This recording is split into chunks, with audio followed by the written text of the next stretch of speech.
Les élèves et les enseignants, maires justement, ont été honorés. C'est ce que nous rapportent Téclair Mekui Movono et Jean-de-Dieu Mamoudou.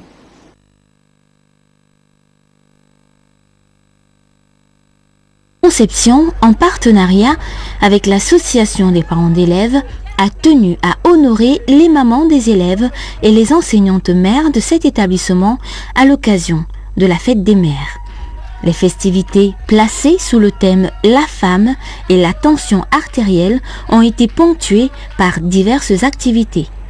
D'abord, un cross qui a permis à toutes ces mamans de longer 3 km, un véritable challenge. Ce cross symbolise la sensibilisation sur la nécessité de pratiquer une activité sportive pour prévenir les maladies cardiovasculaires dont l'hypertension.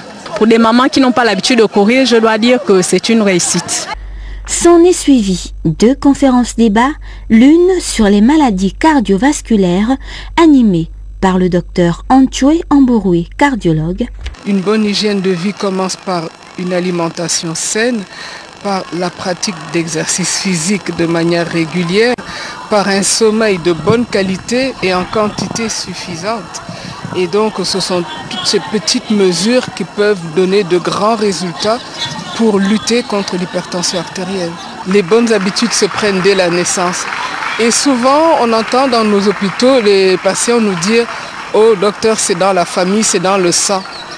C'est pas souvent dans le sang, mais souvent ce sont les mauvaises habitudes qui se colportent de génération en génération malheureusement. L'autre conférence animée par l'abbé Arnaud Vincent Sita portait sur la colère, véritable péché, une sensation que peuvent éprouver certaines mamans au quotidien. Elles disent les enfants nous accablent, on ne supporte plus. Nous sommes toujours en colère contre les enfants. Alors nous avons été contactés par le club Eureka pour venir parler aux mères du péché capital qu'est la colère. Si on ne fait pas attention, on peut poser des actes et après le regretter sous l'effet de la colère, mais l'acte est déjà posé. En Jésus, c'est le temps de la grâce, le temps de l'amour. Des sketchs ont été mis sur pied par des élèves.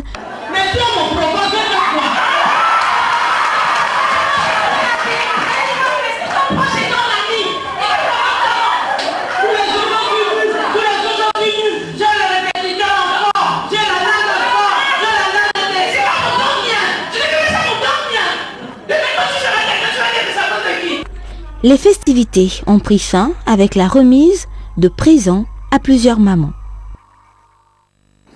Autre célébration, celle des 45 ans du Parti démocratique gabonais dans le département de la Basse-Bagno.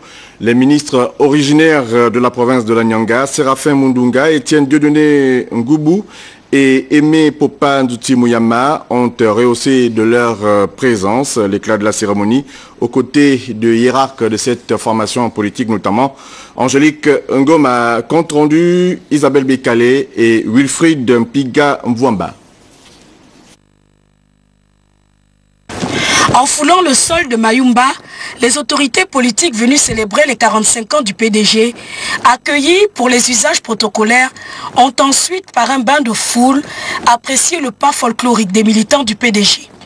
À la place de l'indépendance, le rendez-vous politique entamé par l'hymne du parti s'est voulu engager au regard des adresses militantes, invitant à une unité profonde des filles et fils de la Basse-Bagno. Les hiérarques du parti politique, le PDG, ont tour à tour reconnu la force partisane qui maintient debout le PDG.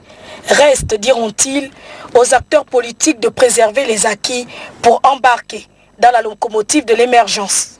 Nous entendons tous des appels à la solidarité, des appels à l'unité. Nous voulons tout simplement que dans les comportements de toute militante, dans les comportements de tout militant, que cela soit aussi de mise. Que ce volet ne concerne pas simplement les responsables que nous sommes, mais que vous aussi, militants de base, vous sachiez balayer devant vos portes. Que vous aussi, vous évitiez de jouer au taureau, les troubles faits, mettant ainsi des responsables politiques à couteau tiré entre eux. Que vous aussi, la sagesse puisse vous habiter, pour qu'ensemble, nous puissions regarder dans la même direction. Parce que le département de la Basse-Bagno a besoin de toutes ses filles et a besoin de tous ses fils. Angélique Ngoma, le membre du comité permanent du PDG, s'est acquitté d'un devoir, celui de saluer les conclusions du 10e congrès du parti.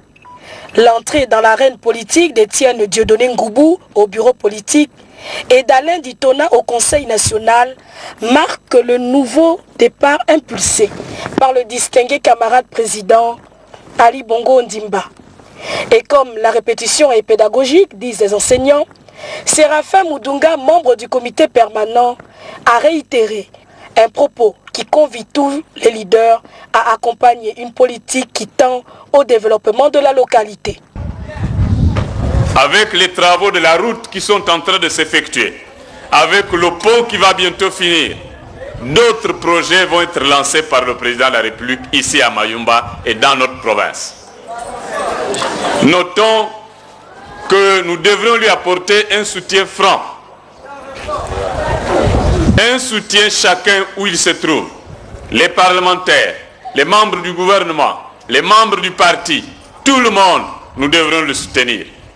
Les camarades, membres des partis alliés, nous devrons apporter un soutien total au président pour qu'il ait le courage et la détermination d'aller jusqu'au bout de sa grande vision pour notre pays.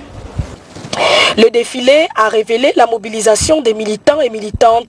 Le secrétaire départemental, Bernard Panzou, à la tribune, a pour sa part salué le passage des groupes socio-culturels et des responsables politiques qui n'ont pas manqué d'offrir du beau spectacle aux délégations venues par une motion de soutien, souligner l'engagement des Mayésiens à la politique d'Ali Bongo Ondimba. Vous le savez, c'est une rencontre qui intervient quelques semaines seulement après la tenue du 10e congrès du Parti démocratique gabonais. Occasion donc d'une rencontre en l'honneur du nouveau membre du bureau politique, Étienne Dieudonné Ngoubou, qui a été donc fêté par les siens. Isabelle Bécalé nous en fait donc l'économie. C'est une marche militante sur près de 8 km qui a conduit les populations de la Basse-Bagno à affronter le bitume et la chaleur de Mayumba pour témoigner le long du chemin la voie qu'ils empruntent pour arriver au développement de leur contrée. Après la motion de soutien lue par le représentant des jeunes, la caravane des 45 ans du parti s'est ébranlée au domicile du secrétaire départemental Bernard Panzou, qui a profité de la tribune festive pour dire aux jeunes, aux femmes et aux sages que les défis sont devant les militants.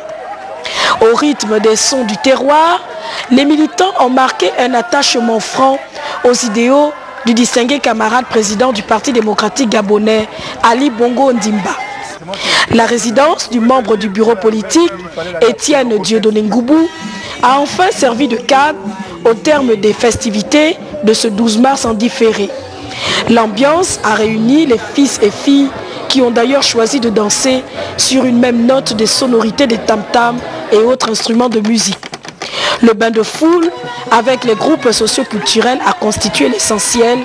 Les femmes ont ainsi dit à Maman Angélique et à Tate Ngoubou, pour les citer, que le congrès du parti vient de susciter une nouvelle dynamique au regard de la confiance renouvelée à ses enfants du village. Merci Ali Bongo Ondimba, pouvait-on entendre, nul doute ici que les élections attendues seront une autre occasion de concrétiser dans l'urne un militantisme dont la démonstration est là. Nous restons à Mayumba et notamment sur le pont de la lagune Bagno, projet cher au chef de l'État Ali Bongo Ondimba, qui avance progressivement et sûrement dans son élan de construction. Les travaux sur place à Mayumba se poursuivent comme nous l'indique ici Isabelle Bécalé.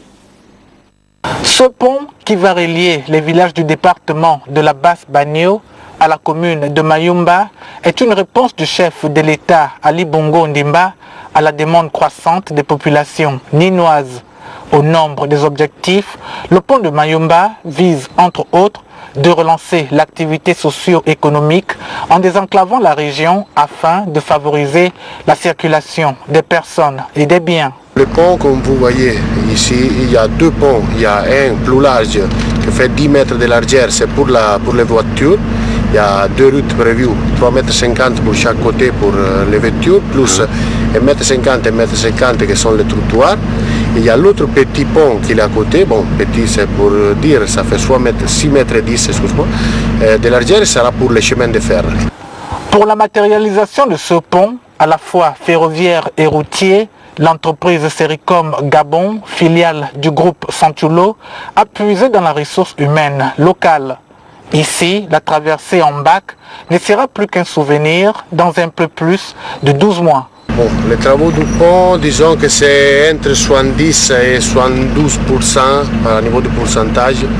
Au niveau de la réalité du travail que vous voyez sur le terrain, on a déjà 6 piles terminées à 100%. La 7e, il est, disons, 70-80%, ça reste juste un pied. Et la culée côté Mayumba, il est presque tout coulé. Ça reste juste l'élévation de la culée. Disons que dans un mois, qu'est-ce que c'est? La partie bas du pont sera terminée. Oui. Ça restera le lancement, la fin du lancement du pont, de tous les deux ponts ferroviaires routiers que vous voyez ici derrière moi. Disons que nous, on respectera les délais par rapport à l'État. C'est fin mai 2014. Démarrés véritablement en janvier 2012, les travaux de construction du pont de Mayumba sur la lagune Banio vont bon train conformément au délai contractuel. Longue de 520 mètres et constitue des pylônes de 64 mètres de profondeur sous l'eau avec une pénétration de 10 mètres dans la roche.